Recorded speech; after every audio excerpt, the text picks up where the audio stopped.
Hello students. In my previous lecture, we have discussed about two types of equations. That is, first one was combination reaction. ये हमने किया combination में आपको example बताया था magnesium ribbon. When it is burnt in air, it forms magnesium oxide. That means two or more smaller element or compound, they combine together to form a large compound. ये बड़ा compound बनता है. This is combination. जैसे carbon plus oxygen CO2 बन गया आपका. Calcium oxide lime जो है इसके अंदर हम CO2 डाल दे तो CaCO3 बनता है. ठीक है. सेकेंड जो हमारा रिएक्शन था दैट वाज डीकम्पोजिशन. डीकम्पोजिशन आप देखेंगे it is actually opposite to that of combination. Combination में two or more smaller substance they combine together to form a large molecule. But in the case of decomposition reaction a single large compound breaks into two or more simple element or compound by using some sort of energy. Now in this case it is further classified into three types. First one is thermal. Thermal means heat energy. ये heat energy से decompose होगा. दूसरा बताया था आपको electrical decomposition by using electricity, and third one was photochemical decomposition. तीसरा आपका है photochemical decomposition. तो सबसे पहले थर्मल के हमने कौन कौन से एग्जांपल्स किए थे. Thermal means by using heat. तो हीट के लिए we have discussed this one. Calcium carbonate solid है, इसको अगर हम गर्म करेंगे so it will form calcium oxide and CO2. ये हमने कर लिया. सेकेंड आपको बताया था लेड नाइट्रेट PbNO3. बेटा ये वाला जो है आपका this is actually activity based. इसमें एक्टिविटी होगी that we will show in next video. PbNO3 whole twice. Lead nitrate जो है इसको जब हम गर्म करते हैं we get 2PbO plus 4NO2 plus O2.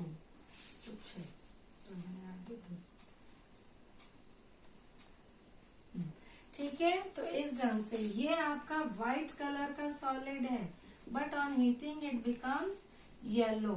And this NO2 gas जो है it is reddish brown in colour. ये आपके रेडिश ब्राउन गैस हो जाती है. ठीक है.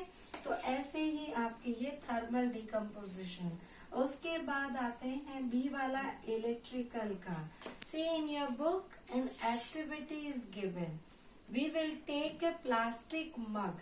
एक प्लास्टिक का मग लेंगे, उसमें दो इलेक्ट्रोड, प्लैटिनम इलेक्ट्रोड या आप कोई भी दो इलेक्ट्रोड ले लेंगे. उल्टा करके रखते हैं हम इसको.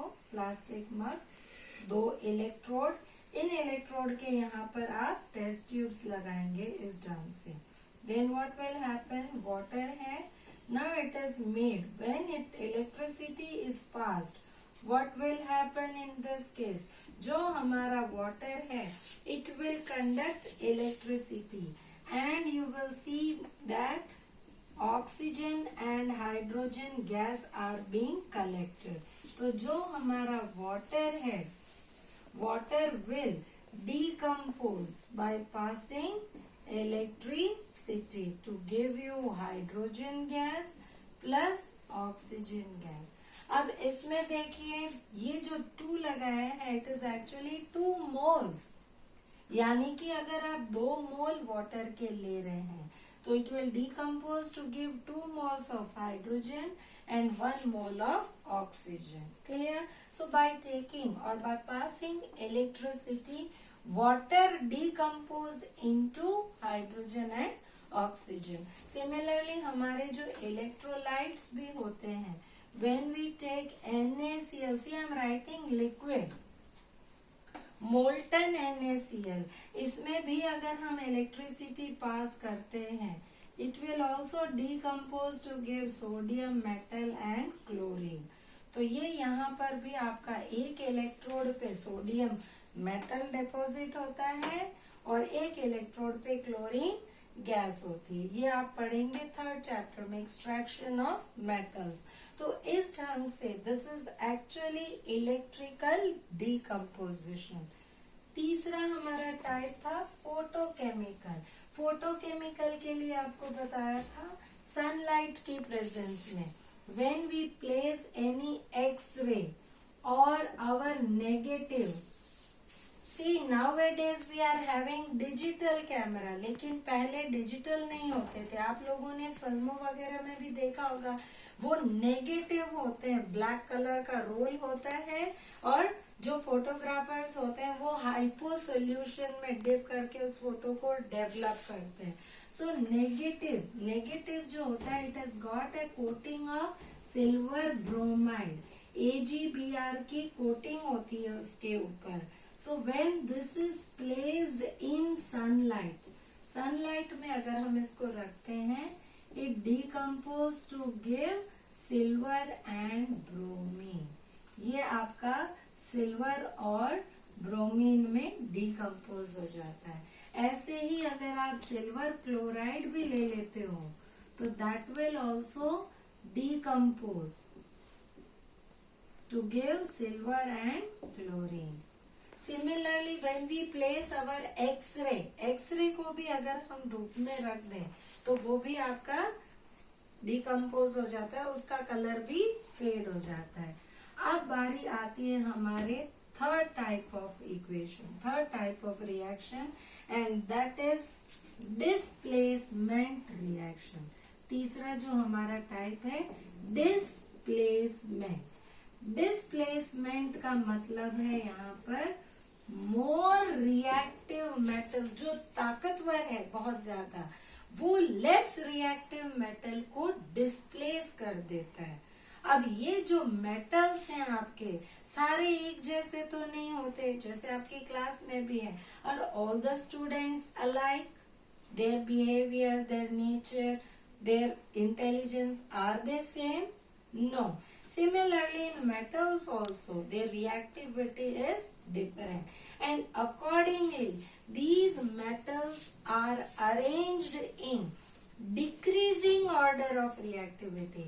यानी कि जो मेटल हमारा सबसे ज्यादा रिएक्टिव है वो हम ऊपर रखते हैं और जो सबसे कम है उसको नीचे रखते हैं। तो सबसे ज्यादा रिएक्टिव में आपका आता है पोटेशियम। हालांकि इससे ज्यादा लिथियम होता है, but that is not in given in your text book. So potassium is more reactive than sodium, which in turn is more reactive than calcium, magnesium. ये देखिए इनकी वैलेंसी है 1 वाले ज्यादा रिएक्टिव होते हैं। क्यों?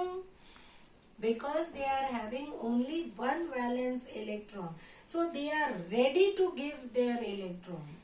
वो अपने इलेक्ट्रॉन किसी को भी इजीली दे देते हैं। देन कैल्शियम, मैग्नीशियम, फिर आता है हमारा एल्यूमिनियम, देन जिंक के बाद आयरन। आयरन की रिएक्टिविटी देखिए आप, जिंक और एल्यूमिनियम से भी कम है। और आयरन के बाद आ जाएगा लेड। मेटल्स में लेड की रिएक्टिविटी कम होती है, इसीलिए आप देखेंगे कि जो हमारे बर्तन वगैरह होते हैं उसमें लेड का हैंडल होता है।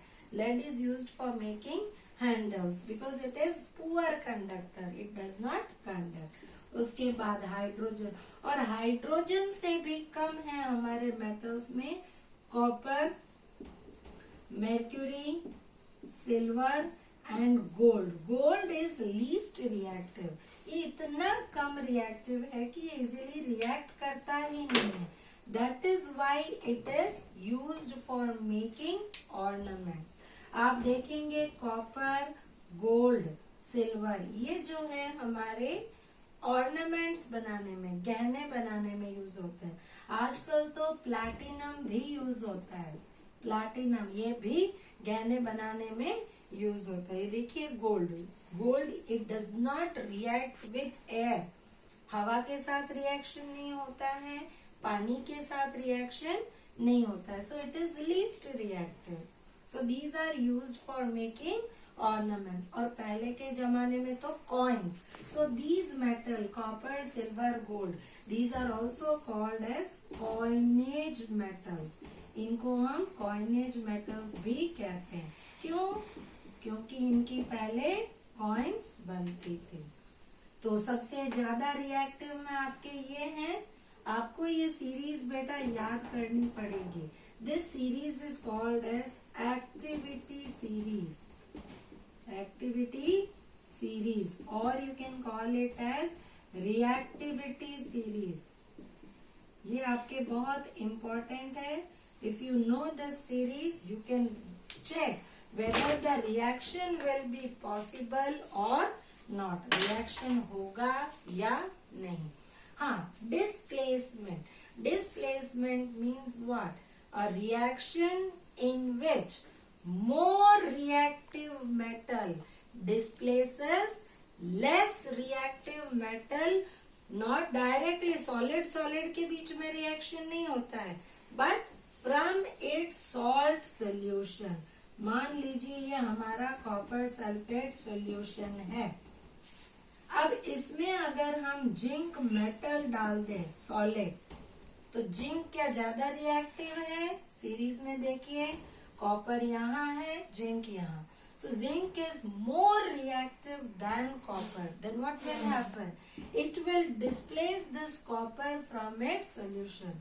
Copper को कहेगा चल हट भाई, साइड से हट जा, and it will combine with sulfate. ये आपका solution बना लेगा and copper is displaced. यहाँ पर copper आपका displace हो जाता है. Similarly, copper sulfate, it is also displaced by iron. आप iron ले सकते हो. In that case, it will form FeSO4 plus Cu solid. Yes, ये वाला जो reactions है ये भी आपके activity में आएगा. You should know that these are very very important. You should know the color. Copper sulfate का जो color है वो ब्लू है. Zinc sulphate aqueous is colourless. ठीक है. और कॉपर मेटल ये आपका ब्राउन कलर की कोटिंग होती है. कॉपर मेटल जो है वो ब्राउन, और जिंक जो होता है silvery white. Similarly copper sulphate, iron का कलर आप जानते हैं, it is grey in colour. Ferrous sulphate will be green और कॉपर आपका ब्राउन कलर हो जाएगा. सिमिलरली एल्यूमिनियम, कॉपर सल्फेट में अगर हम एल्यूमिनियम डाल दें तो we will get aluminium sulphate and copper is displaced. Now see in this case what happens when ferrous sulphate FeSO4 में वी पुट एल्यूमिनियम. एल्यूमिनियम डाल देंगे तो क्या होगा? Aluminium is more reactive than ferrous. So what will happen? Aluminium कहेगा भाई iron चलो side में हो जाओ, तो ये क्या बनाएगा? It will form aluminium sulphate. See this is the formula. Al2SO4 thrice plus iron is left aside. Iron sulphate Fe2SO4. अब इसे बैलेंस करना है तो आपको बताया था आयंस देखना है. आयंस अगर हम देखें SO4 यहाँ 1 है, यहाँ 3 है, तो 3 के लिए क्या कर दें? 3 लगा दें. Now iron here 3, so 3. What about aluminium? 2, so 2Al. This is how that more reactive metal displaces less reactive metal from its salt solution. ये देखिए यहाँ मैंने लिखा है aqueous. एक्वस सॉल्ट सोल्यूशन में से ही डिस्प्लेस कर सकता है. सॉलिड में डिस्प्लेसमेंट नहीं होगा. दूसरा, तो इससे हमें क्या पता चलता है? That this reaction will take place. अब अगर हम इसका रिवर्स देखें, मान लीजिए फेरस सल्फेट में अगर मैं कॉपर डाल दूं, then what will happen? Will this copper sulphate be form and iron will be displaced? Is it possible? क्या ये रिएक्शन होगा? No, this reaction does not take place. So this activity series or reactivity series. It helps us to find whether the reaction is possible or not. ये reaction होगा या नहीं होगा, ये हमें इस एक्टिविटी सीरीज से पता चलता है. So you have to remember this activity series. ये आपको याद रखना है. आपके एग्जाम में क्वेश्चंस इससे रिलेटेड आएंगे. ये आपके प्रैक्टिकल में भी है. You have to arrange the metals according to their reactivity.